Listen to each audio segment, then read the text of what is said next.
600 کھجوروں کا باغ، دوڑے دوڑے آئے، یا رسول اللہ میں نے کھجور خرید لی، آپ اب اس کو دے دیں۔ ہم نے کہا انہیں مجھے تو دینی، تمہیں کیسے دے دی؟ کہا جی میں نے پورا باغ دے دیا اور کھجور اس سے لے لی 600 کھجوروں کا۔ آپ نے کہا ہمارا پچھلا سودا کینسل، پہلے تھا 1 کھجور لے کر دوں گا، اب تیرا میرا سودا یہ ہے کہ تیرے لیے جنت میں بے شمار باغات بھی مل گئے اور تیرے لیے گھر بھی تیار ہو گئے۔ کم من عزق رداح ودار فیاح لأب الداح داہا۔ انہوں نے وہیں سے چھلانگ لگائی اور دوڑے دوڑے باغ گئے، اندر نہیں گئے، باہر سے کھڑے ہو کر کہا ام الدحدہ باہر آ جاؤ، ہم نے یہ باغ اللہ اس کے رسول کو دے دیا۔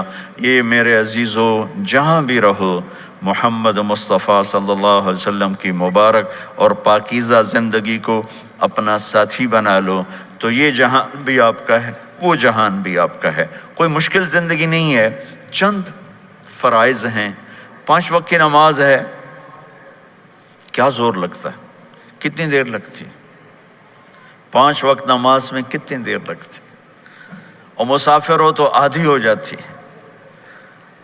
روزہ سال کے بعد آتا ہے، آپ کے تو روزے ٹھنڈے ہوتے ہیں، چلو لمبے ہوتے ہیں لیکن ٹھنڈے ہوتے ہیں، ہمارے روزے تو بڑے گرم ہوتے ہیں، وہ بھی سال کے بعد ہے۔ اس میں بیمار ہو جاؤ تو معاف ہے، سفر میں ہو تو معاف ہے، بعد میں رکھ لینا۔ زکوٰۃ وہ مالدار پر ہے، حج مالدار پر ہے، غریب پر نہ زکوٰۃ ہے نہ حج ہے، تو پیچھے صرف ایک نماز رہ جاتی۔ نماز ایک ایسی دولت ہے جس کے بارے میں کوئی گنجائش نہیں ہے کہ اسے ہر حال میں ادا کرو۔ اگر اس میں کوئی گنجائش ہوتی تو مجھے میدان کربلا میں میرے نبی کے نواسے کی جب گردن اڑائی جا رہی تھی اور نماز کا ٹائم ہوا ہے تو آپ نے کوفے والوں سے کہا تھوڑی دیر رک جاؤ مجھے نماز پڑھنے دو، تو انہوں نے کہا ہم نماز پڑھنے کے لیے جنگ نہیں روکیں گے، تو آپ نے فرمایا پھر ہم نماز نہیں چھوڑیں گے۔ آپ نے آدھوں کو لڑائی پہ لگا دیا اور آدھوں کے ساتھ مل کر آپ نے نماز ادا فرمائی، پھر ان کو لڑائی پہ لگا دیا اور پہلوں کو کہا نماز پڑھنے کو، اور عصر سے پہلے سب کے سر کٹ کے نیزوں پہ چڑھ گئے۔ تو ایک نماز ایسی چیز ہے، آپ بہت بڑا مجمع اہل ایمان کو، نوجوان بھی ہیں، بچے بھی ہیں، بچیاں بھی ہیں، خواتین بھی ہیں، حضرات بھی ہیں۔ میرے نبی کی زندگی میں نماز، میرے نبی جب دنیا میں تشریف لائے اور لیڈی ڈاکٹر ہی کہہ لو، دائی شفا بنت اسد، انہوں نے آپ کو ماں کے پہلو میں لٹایا تو آپ نے ایک دم ایسے کروٹ بدلی اور سجدے میں چلے گئے،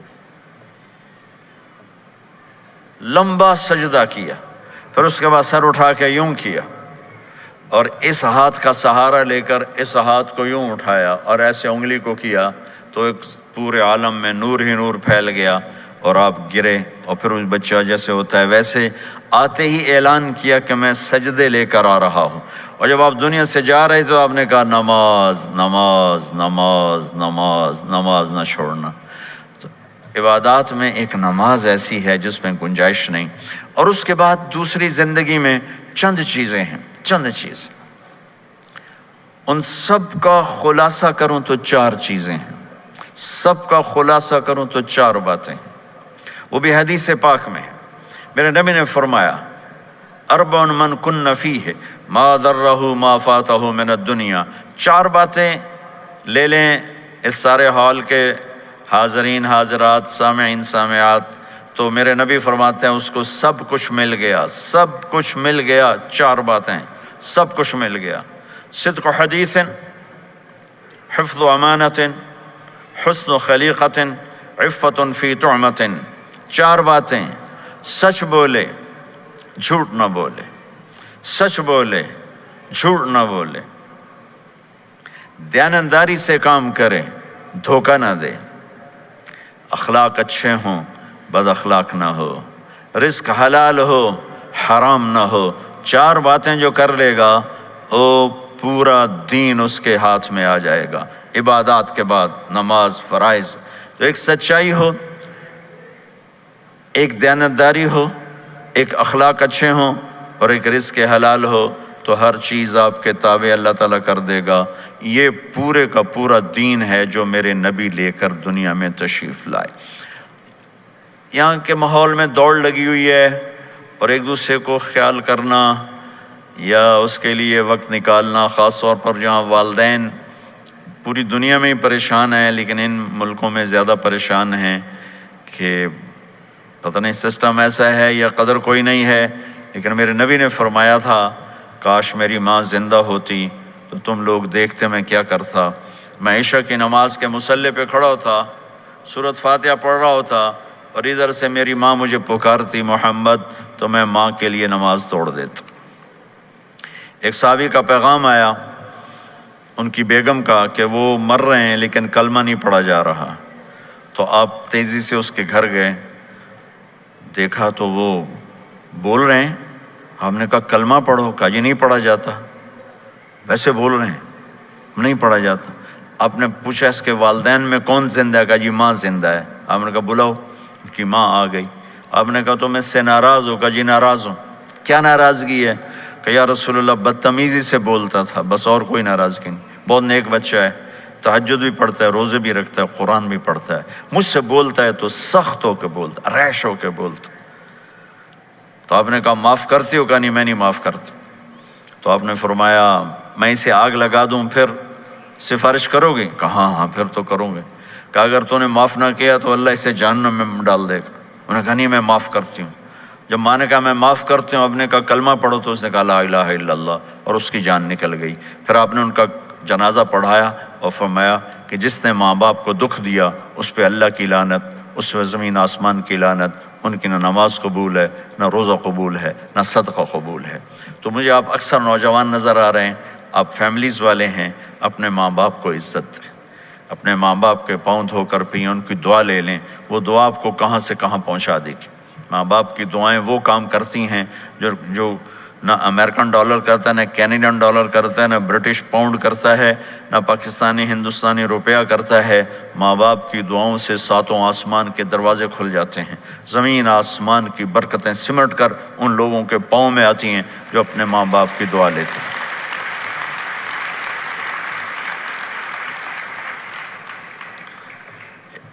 ایک دفعہ موسیٰ علیہ السلام نے کہا یا اللہ میرا جنت کا ساتھی کون ہے؟ تو اللہ تعالیٰ نے فرمایا کہ وہ جو فلاں آدمی گوشت بیچنے والا، اس کو ہم قصاب کہتے ہیں، قصائی، یہ کوئی اتنا بڑا معزز پیشہ نہیں ہوتا۔ تو موسیٰ علیہ السلام بڑے حیران ہوئے کہ میرا ساتھی گوشت بیچنے والا، تو اس کو دیکھنے چلے گئے۔ دیکھا تو ایک عام آدمی جیسے گوشت بیچ رہا ہے، ایسے ہی سارے بازار میں بیٹھا ہوا، دوسرے بھی بیٹھے ہوئے۔ جب شام ہوئی اس نے تھیلے میں گوشت کا ٹکڑا ڈالا اور گھر گیا، تو موسیٰ علیہ السلام بھی ساتھ گئے۔ تو اس نے جا کر گوشت کو کاٹ کے ہانڈی میں چڑھایا، آٹا گوندنے لگا، آٹے کو رکھ دیا، پھر سالن تیار کیا، پھر روٹی تیار کی۔ ایک عورت بوڑھی یوں کر کے چارپائی پہ لیٹی ہوئی تھی، اس کو ہلایا جلایا، ماں جی اٹھ کے بیٹھ گئی۔ تو اس کو ہاتھ کا سہارا دے کے کھانا کھلایا، اپنے ہاتھوں سے کھلایا، کھلاتا رہا۔ جب اس نے کہا بس تو اس نے اس کا منہ صاف کیا، کلی کرائی۔ جب وہ لیٹنے لگی تو کچھ بولی، تو موسیٰ علیہ السلام دور کھڑے تھے، سمجھے نہیں کہ یہ کیا بول رہی۔ تو موسیٰ علیہ السلام نے پوچھا یہ کیا کہہ رہی تھی؟ وہ کہنے لگا حضور کیا بتاؤں کیا کہہ رہی تھی، جب بھی اس کی خدمت کرتا ہوں تو یہ مجھے دعا دیتی ہے کہ اللہ تجھے جنت میں موسیٰ کا ساتھی بنائے۔ تو میں تو غریب کسائی ہوں، موسیٰ تو بہت بڑا نبی ہے۔ تو موسیٰ علیہ السلام نے فرمایا تیری ماں نے تیرا کام کر دیا ہے، تیری ماں نے تیرا کام کر دیا ہے۔ میرے عزیزو، ممکن ہے ماں باپ کی خدمت کرنا، دعا لینا تمہیں یہاں مشکل نظر آئے، لیکن اللہ کی قسم اسی میں آپ کی دنیا چھپی ہوئی ہے، اسی میں آپ کی آخرت چھپی ہوئی ہے۔ اپنے ماں باپ کی دعا لو، اپنے ماں باپ کی دعا لو، اپنے ماں باپ کی دعا لو۔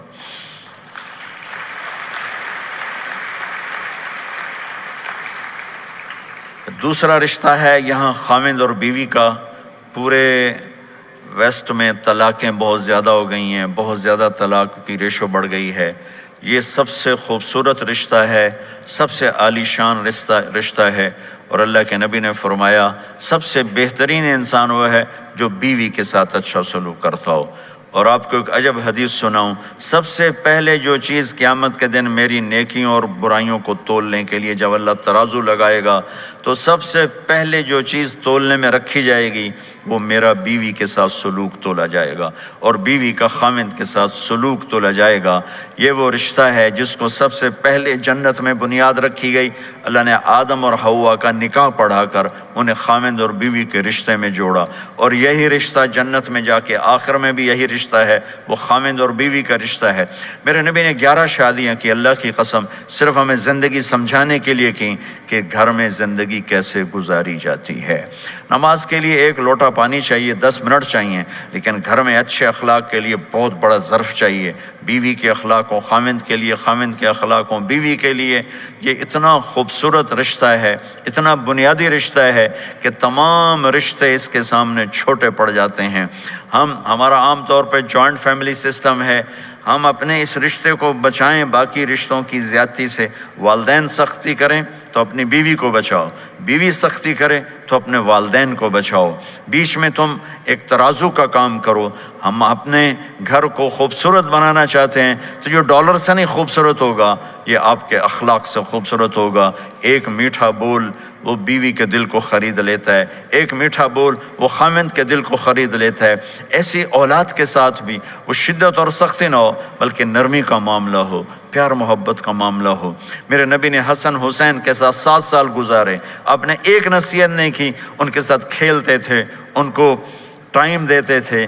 اس طرح صفات منتقل ہوتی چلی گئیں۔ یہ چند چیزیں ہیں، ان کو کرتے کرتے دنیا سے چلے گئے تو دنیا بھی آپ کی ہے اور آخرت بھی آپ کی ہے۔